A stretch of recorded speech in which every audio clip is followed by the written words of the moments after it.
Hello students, आज हम लोग एटॉमिक स्ट्रक्चर पढ़ने जा रहे हैं जिसका टॉपिक है बोर्स मॉडल, है ना। तो ये बहुत ही इंपॉर्टेंट टॉपिक है एटॉमिक स्ट्रक्चर का अकेला, है ना, क्योंकि बोर्स मॉडल सबसे बड़ा टॉपिक है पूरे मतलब एटॉमिक स्ट्रक्चर में। आप जितना भी अभी पढ़े, कैथोड रे, कैनाल रे, एनोड रे, जो भी, और उसके बाद फिर थॉमसन जे थॉमसन मॉडल, उसके बाद रदरफोर्ड मॉडल, जितना ही पढ़े। अब हम लोग बोर्स मॉडल पढ़ रहे हैं। बोर्स मॉडल पढ़ने के लिए पहले ये आपको समझना पड़ेगा बेसिक, ठीक है। तो इलेक्ट्रोमैग्नेटिक रेडिएशन चैप्टर नंबर 2 है ना, ये क्लास 11 केमिस्ट्री का। तो इलेक्ट्रोमैग्नेटिक रेडिएशन जो है एक एनर्जी होता है जो स्पेस में ट्रांसमिट होता है इलेक्ट्रिक फील्ड और मैग्नेटिक फील्ड में, जो एक दूसरे के परपेंडिकुलर होगा, ठीक है। इलेक्ट्रिक फील्ड का ये कौन है आपका, ब्लू वाला, और रेड वाला कौन है, मैग्नेटिक फील्ड। दोनों का डायरेक्शन बताइए कौन सा है। इलेक्ट्रिक फील्ड जो है वाई ऐसे जा रहा है, देख रहे हैं, और ये वाला वाई बोले तो ये जेड एक्सिस, मतलब एक दूसरे के परपेंडिकुलर है। 3D में समझ में आ रहा होगा आपको। एक ऐसे है, एक ऐसे है, और एक तीसरा वाला जो होगा ऐसे होगा, है ना। तीनों एक दूसरे के परपेंडिकुलर होगा ना, ऐसे। तो फिगर में दिखाने में आपको ऐसे दिखाया जा रहा है। तो वेव का डायरेक्शन जो है एक्स डायरेक्शन में है, डायरेक्शन ऑफ प्रोपगेशन, मतलब वेव जो है एक्स डायरेक्शन में जा रहा है, और इलेक्ट्रिक फील्ड वाई डायरेक्शन में, और मैग्नेटिक फील्ड जेड डायरेक्शन में। समझ में आ रहा। तो तीनों एक दूसरे के परपेंडिकुलर होता है। इस फॉर्म में अगर कोई भी एनर्जी को हम ट्रांसमिट करते हैं तो इस एनर्जी को हम बोलते हैं इलेक्ट्रोमैग्नेटिक रेडिएशन। इस फॉर्म में ही ट्रांसमिट होता है, ठीक है। तो इलेक्ट्रोमैग्नेटिक रेडिएशन कभी भी इलेक्ट्रिक फील्ड और परपेंडिकुलर होगा, मैग्नेटिक फील्ड के भी परपेंडिकुलर होगा, दोनों से परपेंडिकुलर ट्रांसमिट होगा। अगर इलेक्ट्रिक फील्ड वाई एक्सिस में है, मैग्नेटिक फील्ड जेड एक्सिस में ट्रेवल कर रहा, तो वो एक्स एक्सिस में ट्रेवल करेगा। एक्स वाई जेड तीनों एक दूसरे के परपेंडिकुलर होता है ना, तो तीनों एक दूसरे के परपेंडिकुलर होगा, ठीक है। नेक्स्ट, तो what is the angle between the magnetic field and electric field electromagnetic wave, अभी बताएं। परपेंडिकुलर बोले तो कौन सा एंगल, 90 डिग्री, सी। नेक्स्ट, इलेक्ट्रोमैग्नेटिक वेव का कैरेक्टरिस्टिक कुछ बेसिक समझिए। इलेक्ट्रोमैग्नेटिक वेव किसको बोलते हैं, ठीक है। तो सबसे वेव जो ऐसे जाता है साइनोसॉइडल, साइनोसॉइड मतलब साइन का कर्व जैसा, तो इसका सबसे टॉप पोर्ट को बोलते हैं, टॉप पार्ट जो है ये टॉप पॉइंट, इस पॉइंट को बोलते हैं क्रेस्ट, बॉटम पॉइंट को बोलते हैं ट्रफ, ठीक है। अब दूसरा चीज क्या है, टॉप टॉप, दोनों टॉप टॉप या दोनों बॉटम बॉटम, ये दोनों के बीच में जो डिस्टेंस है, स्टेट डिस्टेंस, उसको बोलते हैं वेवलेंथ, जिसको लैम्डा से डिनोट करते हैं, ठीक है। और जो ये मैक्सिमम ये हाइट हुआ, ये हाइट, ये इसको बोलते हैं एम्पलीट्यूड, ठीक है। समझ में आ रहा बात। नेक्स्ट, तो बताइए top most peak of the wave is known as, top most peak क्या होता है, अभी बताएं, क्रेस्ट। बॉटम मोस्ट ट्रफ, ये बॉटम मोस्ट है, ये टॉप मोस्ट है, दोनों के फिगर में दिखाया ना आपको, तो ये बी ऑप्शन हो जाएगा। देखिए ये टॉप मोस्ट है, ये बॉटम मोस्ट है। नेक्स्ट, एम्पलीट्यूड क्या होता है, मैक्सिमम हाइट वेव कितना ऑसिलेट किया, ये ऑसिलेट जो मैक्सिमम हाइट यही किया ना, एक बार यहां तक उठा, फिर डाउन हुआ, फिर उठने चालू किया, मैक्सिमम जो उठा जितना, वो एम्पलीट्यूड होता है, जिसको स्मॉल ए से डिनोट करते हैं, ठीक है। मतलब वाइब्रेशन का कितना एम्पलीट्यूड है, मतलब वो कितना हाइट तक वाइब्रेट किया, है ना। Next, can the depth of trough be called amplitude, trough का जो डेप्थ है उसको हम एम्पलीट्यूड बोल सकते हैं। ट्रफ का डेप्थ मतलब क्या हुआ, फिगर लिखा है, देखिए ये ट्रफ है, ये ट्रफ का डेप्थ क्या होगा, ये एक्सिस से जो इतना गहराई है, मतलब कितना डेप्थ, इसको एम्पलीट्यूड बोलेंगे। अगर इसको हम एम्पलीट्यूड बोलेंगे, इसको भी एम्पलीट्यूड बोलेंगे, है ना। तो यस होगा। वेवलेंथ क्या होता है, जो distance, linear distance, straight distance, दो एडजेसेंट क्रस्ट या फिर दो एडजेसेंट ट्रफ, दो क्रस्ट क्रस्ट के बीच या फिर दो ट्रफ ट्रफ के बीच, पास वाला, सबसे नजदीक वाला। तो एडजेसेंट मतलब पास वाला, ये एक क्रस्ट है, दूसरा क्रस्ट यहाँ पे है, तीसरा क्रस्ट यहाँ पे है, तो ये और ये के बीच नहीं, आपस वाला, बगल वाला, दो क्रेस्ट क्रेस्ट के बीच वेवलेंथ, या फिर दो ट्रफ ट्रफ के बीच जब डिस्टेंस होता है वो क्या बोलते हैं, वेवलेंथ, जिसको डिनोट करते हैं लैम्डा से, ठीक है। लैम्डा एक ग्रीक लेटर है। अब इस वेवलेंथ को हम लोग जो है बहुत सारे यूनिट में यूज करते हैं, जो आपको मालूम होना चाहिए कन्वर्ट करने के लिए। एक एंगस्ट्रॉम में 10⁻⁻10 मीटर होता है, ये याद रखिएगा, ये एंगस्ट्रॉम का सिंबल है। एक माइक्रोमीटर में 10⁻⁻6 मीटर होता है, ये भी याद रखिएगा। और एक मिली माइक्रोन में ये 10⁻⁹ मीटर होता है, इसको नैनोमीटर भी बोलते हैं। तो मिली माइक्रो मतलब मिली मतलब 10⁻³ और बढ़ जाएगा, तो -6 और -3 -9 हो गया। 1 नैनोमीटर 10⁻⁹ होता है। 1 पिकोमीटर में 10⁻12 होता है। तो ये इतना चीज आपको याद रखना है, क्योंकि लैम्डा के कैलकुलेशन में यूज होगा। ठीक है, नेक्स्ट बताइए, wavelength of A wave is simply the length of one complete wave cycle. सही है, एक कंप्लीट वेव साइकिल का जो लंबाई होता है वही वेवलेंथ होता है। ट्रू है कि फॉल्स? क्या लॉक किया जाए, ए की बी? B false. आप बोलो। चलो बी लॉक करके देखते हैं कंप्यूटर जी क्या बता रहे हैं। ए क्यों? क्योंकि आप एक कंप्लीट वेव साइकिल कहां खत्म होता है, देखिए पहले ये चालू कीजिए, फिगर दिखाइए, देखिए यहां से जब वेव चालू हुआ, यहां आया, फिर यहां आया, यहां पे वेव खत्म हो गया। हाँ। तो यहां से यहां तक जो डिस्टेंस होगा यही तो होगा वेवलेंथ। हाँ। वेवलेंथ इतना दूर लो, चाहे यहां से ले रहे हो तो इतना दूर लो, वेवलेंथ ही है ना। तो सही है। साइकिल का नहीं। आपका ऑलरेडी पहले से ही माइनस में चल रहा। फ्रीक्वेंसी क्या होता है? Number of waves that passes through a given point पर सेकंड, 1/t बोलते हैं इसको। टाइम का जस्ट उल्टा यूनिट होगा इसका, सेकंड इनवर्स। एक सेकंड में कितना वेव चला। जैसे आप एक एग्जांपल से समझो,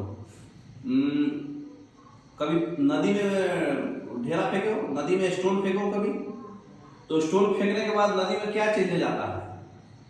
देखोगे वो रिपल्स बनता है, वो सारा हाँ रिबन टाइप बढ़ते रहता है पानी। तो वो क्या हो रहा है, वेव ट्रेवल कर रहा है।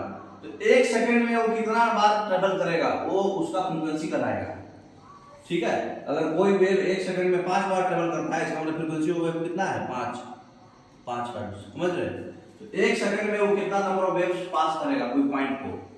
ठीक है, तो ये जो है ग्रीक लेटर से डिनोट करते हैं, म्यू बोलते हैं इसको, म्यू। ऐसा या तो भी थोड़ा सा टेढ़ा करके लिखते हैं, नहीं तो एन यू लिखते हैं। इसका यूनिट है हर्ट्ज है या फिर सेकंड इनवर्स, क्योंकि फ्रीक्वेंसी जो है 1/t होता है, क्योंकि एक सेकंड में हो रहा है ना सब कुछ। नेक्स्ट तो बताइए, अगर 10⁻6 वेव साइकिल पास हो रहा है एक सेकंड में, तो उसका फ्रीक्वेंसी कितना है? 10⁻6 हर्ट्ज। एक सेकंड में वो जितना नंबर वो है ना, एक सेकंड में 10⁻6 हो रहा है, 10⁻6 हर्ट्ज है ना, वही फ्रीक्वेंसी होगा उसका। नेक्स्ट वेलोसिटी क्या होता है? डिस्टेंस बाय टाइम है ना। तो एक सेकंड में कितना डिस्टेंस ट्रेवल किया, कितना नंबर ऑफ वेव बनाया, वो क्या होगा, फ्रीक्वेंसी। कितना डिस्टेंस ट्रेवल किया उसको क्या बोलेंगे, वेलोसिटी। इसको c से डिनोट करते हैं, मीटर पर सेकंड होगा, है ना। यूनिट तो आप जानते ही होंगे। नेक्स्ट वेव नंबर एक लेंथ में 1 मीटर मान के चलो, अभी स्टैंडर्ड लेंथ तो हम मीटर ही लेते हैं। 1 मीटर में नंबर ऑफ वेव्स कितना बना, वो उसका क्या कराएगा, वेव नंबर। वेव नंबर में म्यू के ऊपर खाली है वो ऐसे बार लगा देते हैं। ठीक है, म्यू अगर बार में जाकर दारू पी लिया तो वेव नंबर बन गया। ठीक है, तो वेव क्या होता है, per unit length number of wave, मतलब 1 मीटर में वो फ्रीक्वेंसी क्या था, number of wave per unit time. यहाँ पे क्या है, पर यूनिट मीटर है ना, लेंथ। तो यहाँ वहां पे क्या था, सेकंड इनवर्स था वो, ये क्या हो जाएगा, लेंथ इनवर्स, क्योंकि नीचे में लेंथ है। समझ में आ रहा बात? नेक्स्ट अब बताइए, वेव नंबर इक्वल टू क्या लिख सकते हैं हम लोग, 1/λ है ना। वेव नंबर जो होता है 1/वेवलेंथ होता है, क्योंकि वो मीटर है, डिस्टेंस क्या है, वेवलेंथ हमारा। तो लेंथ हमारा डिस्टेंस, वेवलेंथ है। स्पीड बराबर वेवलेंथ इनटू फ्रीक्वेंसी होता है। तो वेवलेंथ फ्रीक्वेंसी बराबर क्या हो जाएगा, स्पीड बाय वेवलेंथ। 1/λ बराबर क्या लिख सकते हैं, v/c, और ये आपका ये होता है। तो इस चारों फॉर्मूला आपको याद रखना है। क्या क्या, स्पीड बराबर वेवलेंथ इनटू फ्रीक्वेंसी, ये आप भूल नहीं सकते। बोलो कैसे, स्पीड बराबर डिस्टेंस बाय टाइम पढ़े थे 9th क्लास में, है। तो जो डिस्टेंस है वही वेवलेंथ है, और 1/टाइम क्या होता है, फ्रीक्वेंसी। 1/टाइम क्या होता है, फ्रीक्वेंसी। तो ये फ्रीक्वेंसी है। तो यहाँ पे बाई ना होके गुना हो गया, क्योंकि 1/था। तो ये फॉर्मूला आपको याद हो गया होगा। अब इसी फॉर्मूला को तो ये क्या है, अब यहाँ पे b छोड़ दिया, लैम्डा को इधर ले आया, तो c/λ, ये फॉर्मूला भी याद हो गया। अब देखो यहाँ पे क्या किया, 1 बाई लेमडा छोड़ दिया, सी को इधर ले आया, v बाई सी बच गया, समझ में आया? 1 by lambda equal to mu by c, है ना? तो mu 1 by lambda equal to mu by c. अभी यहाँ पे क्या पढ़े, वेव नंबर इक्वल टू क्या होता है 1 बाई लेमडा। तो 1 बाई लेमडा को हम लोग वेव नंबर में तो लिख सकते हैं। तो wave number 1 by lambda equal to wave number mu equal to c by lambda, 1 by lambda equal to v by c भी लिख सकते हैं। तो v equal to c into v, दोनों को मिक्स करेंगे, बनाएंगे, कैलकुलेशन सॉल्व करेंगे, तो क्या हो जाएगा म्यू इक्वल टू सी, और 1 बाई लेमडा की जगह पे आप क्या लिख सकते थे वेव नंबर, यहाँ वेव नंबर। तो फ्रीक्वेंसी बराबर speed into wave number, frequency बराबर स्पीड बाई वेवलेंथ, स्पीड बराबर distance into time, distance by time हो गया फ्रीक्वेंसी 1 बाई टाइम। तो आपको नहीं याद हो रहा है, जिसको तकलीफ हो रहा है सब रट जाइए, ये वो फॉर्मूला होता है, रटना है, जिसको तकलीफ है समझने में, है ना? ये फॉर्मूला रट जाइएगा, ठीक है? नेक्स्ट, ये फॉर्मूला पे हिसाब आएगा। Radio station is broadcasting programmers at 100 megahertz frequency, what is the wave number of radio waves? Frequency 100 megahertz है तो वेव नंबर निकालना है। बैक कीजिए फॉर्मूला एक बार, आपका जो भी नया नया है तो आपको लिखना पड़ेगा। फ्रीक्वेंसी बराबर speed into wave number. Speed कितना होता है 3 into 10 to the power 8 metre per second, fix है वो। लाइट का speed 3 into 10 to the power 8 metre per second. तो ये हमको फिक्स याद रहना चाहिए, ये हमको दे दिया, ये नहीं मिलेगा, है ना? बैक कीजिए। Radio station program broadcasting 100 megahertz frequency, what is the wavelength of radio wave? तो रेडियो वेव का जो है स्पीड आपको याद रखना है बस, ठीक है? तो स्पीड से भागा देंगे तो कितना आ जाएगा बताइए? 100 भागा 3, हाँ ये 0.33 डी आ जाएगा, ठीक है? तो खाली फॉर्मूला पे बिठाना था, वहां पे स्पीड कितना देना था 3 into 10 to the power 8 metre per second, और ये कितना था 10 के पावर 2 यहाँ है, 6 यहाँ, 8 है, ये भी 8 है, तो 1 भागा 3 हो गया, ठीक है? अगला क्वेश्चन है yellow light emitted from a sodium lamp, wavelength दिया हुआ है 580 nanometre, what is the frequency? Wavelength दिया हुआ है, फ्रीक्वेंसी निकालना है। फिर देखिए फॉर्मूला क्या है, बैक कीजिए फॉर्मूला में।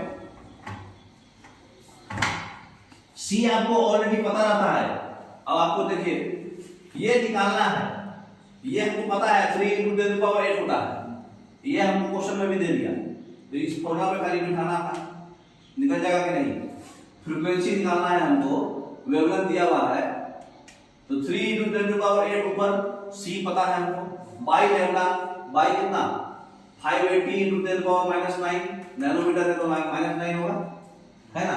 तो ऊपर में 3 और नीचे में 580, इसी से हमको बताना है कि क्या होगा आंसर।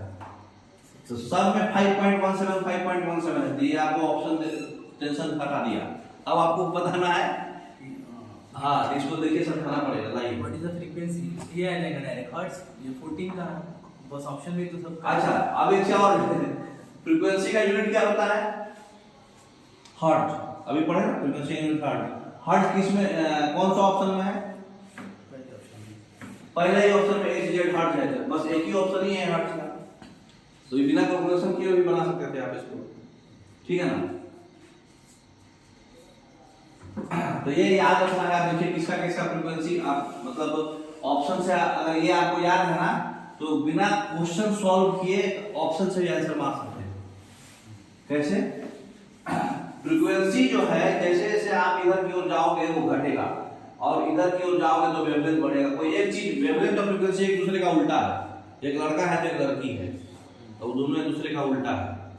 अगर फ्रीक्वेंसी बढ़ेगा क्योंकि दोनों का प्रोडक्ट मिला के कांस्टेंट आ रहा है ना, दोनों का प्रोडक्ट फ्रीक्वेंसी और वेवलेंथ का प्रोडक्ट क्या आता है? Speed of light, C.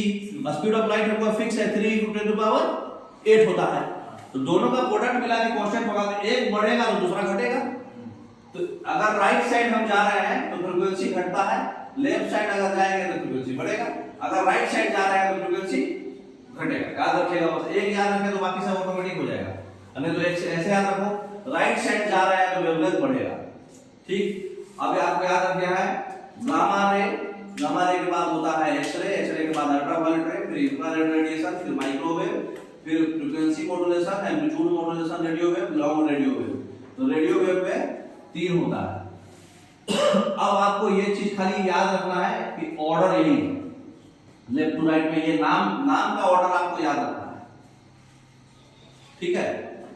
Gamma ray का रेंज होता है 10 के पावर करीब क्या बोलते हैं उसको 19 10 के पावर 19 से लेके 10 के पावर 25 के बीच गामा रे होता है। क्या है वो? Hertz frequency. 10 के पावर 19 से 10 के पावर 25 सबसे ज्यादा फ्रीक्वेंसी होता है गामा रे का। जिसका फ्रीक्वेंसी ज्यादा उसका मतलब उसका क्या ज्यादा, अंदाजा लगाइए। जिसका फ्रीक्वेंसी ज्यादा उसका स्पीड ज्यादा, है ना। जिसका भी स्पीड ज्यादा होगा उसका फ्रीक्वेंसी क्या होगा, ज्यादा होगा। क्यों? क्योंकि फ्रीक्वेंसी के बारे में हम लोग क्या पढ़े हैं, 1 सेकंड में कितना नंबर ऑफ वेव बना। इसका मतलब कि 1 सेकंड में ज्यादा वेव बना दिया, जल्दी चल रहा है तो ज्यादा वेव बना दिया। तो जल्दी मतलब स्पीड ज्यादा है, पेनिट्रेटिंग पावर ज्यादा है, तो गामा रे, एक्सरे ये सब जो होता है ना, इसका स्पीड बहुत ज्यादा होता है, अल्ट्रावायलेट ज्यादा होता है। फिर ये विजिबल है 10 के पावर 4 से लेके 10 के पावर 7, 400 से लेके 700 नैनोमीटर। बस ये तो आपको याद रखना पड़ेगा। विब्ग्योर, VIBGYOR, विब्ग्योर। तो विब्ग्योर जो है 400 नैनोमीटर से लेके 700 नैनोमीटर के बीच होता है। तो वेवलेंथ जो है राइट की ओर जाने में बढ़ता है, तो रेड का वेवलेंथ सबसे ज्यादा होगा। तो रेड का वेवलेंथ ज्यादा होगा तो स्पीड कम होगा कि ज्यादा होगा? स्पीड कम होगा। क्यों? क्योंकि अभी आपको बताया नहीं कि अगर वेवलेंथ ज्यादा होगा तो फ्रीक्वेंसी कम होगा, तो फ्रीक्वेंसी कम होगा तो स्पीड कम होगा। क्योंकि फ्रीक्वेंसी क्या होता है, नंबर ऑफ वेव पर सेकंड। 1 सेकंड में कितना नंबर ऑफ वेव बना दे रहा हो, तो जितना स्पीड ज्यादा होगा उतना ज्यादा वेव बनाएगा, है ना।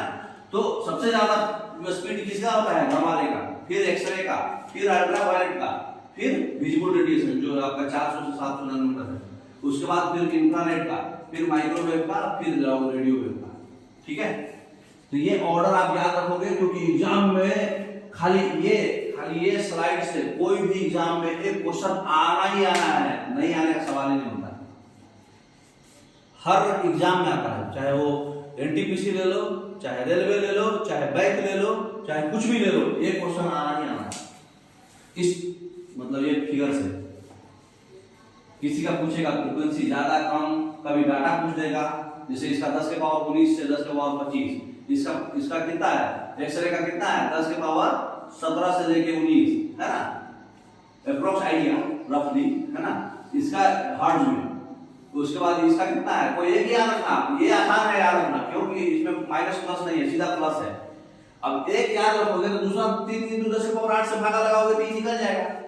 दूसरा याद करने की जरूरत नहीं है ना, क्योंकि दोनों का प्रोडक्ट जो है फ्रीक्वेंसी और वेवलेंथ का प्रोडक्ट कितना आएगा, 3 × 10 के पावर 8। दोनों को गुना कीजिएगा तो 3 × 10 के पावर 8 आएगा स्पीड ऑफ लाइट, क्योंकि दोनों को गुना करने पे क्या आएगा, आपको स्पीड मिलेगा। तो एक याद रखना है आपको, 10 के पावर 19 से 10 के पावर 25 के हर्ट्ज के बीच में गामा रे होता है। 10 के पावर 17 से 10 के पावर 19 हर्ट्ज जो होता है एक्सरे होता है, ठीक है। 10 के पावर 15 से लेके 10 के पावर 17 के बीच में अल्ट्रावायलेट होता है।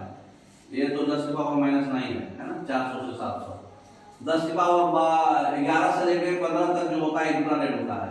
10 के पावर 8 से लेके 11 तक जो है माइक्रोवेव होता है। और 10 के पावर 1 से लेके 10 के पावर 8 तक रेडियो वेव होता है।